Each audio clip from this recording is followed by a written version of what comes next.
నా స్వరూపమందు నిన్ను నేను సృజించాను అన్నాడు. నా పోలిక చొప్పున నువ్వు సృజించుకున్నాను అన్నాడు.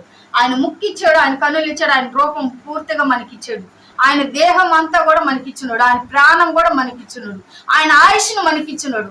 ఆయన ప్రాణం ఆయన ఆయుష్ని తీసుకుంటాడు. దేవుని స్తుతించడానికి ఏం పోతుంది మనకు? ఎందుకు స్తుతించలేకపోతున్నాము? ఆయన ఇచ్చిన ప్రాణం అయితే అవసరం మనకు, అదే ఆయన ఇచ్చిన రూపం అయితే మనకు అవసరము, కానీ ఆయన మాత్రం మనకు అవసరం లేదు, అంతే కదా. కానీ ఇదేమో కావాలి మనకు. అన్ని ఇచ్చిన దేవుడు నువ్వు కనుక, నువ్వు లేకపోతే నేనేమైపోదునయ్యా. నీవు ఉంటేనే కదా నేను ఈ రోజు సజీవుగా నేను లేచి నిలబడి నా కుటుంబరాన్ని నేను పోషించుకోగలుగుతాను, నా కుటుంబరాన్ని నేను చక్క పెట్టుకోగలుగుతాను, నా కుటుంబరాన్ని నేను నిలబెట్టుకోగలుగుతాను. అదే నువ్వు ఈ ప్రాణం ఈ కుట్ట, ఈ దేహం ఈ కుట్ట ఉంటే నేనేం నిలబెట్టగలను? కానీ దేవుడు కోరుకుంటున్నాడు, నువ్వు ఆశీర్వదింపబడాలి, నువ్వు ఉన్న దేశంలోనే ఆశీర్వదింపబడాలి. ఈ వాక్యం దీవించబడును కాక.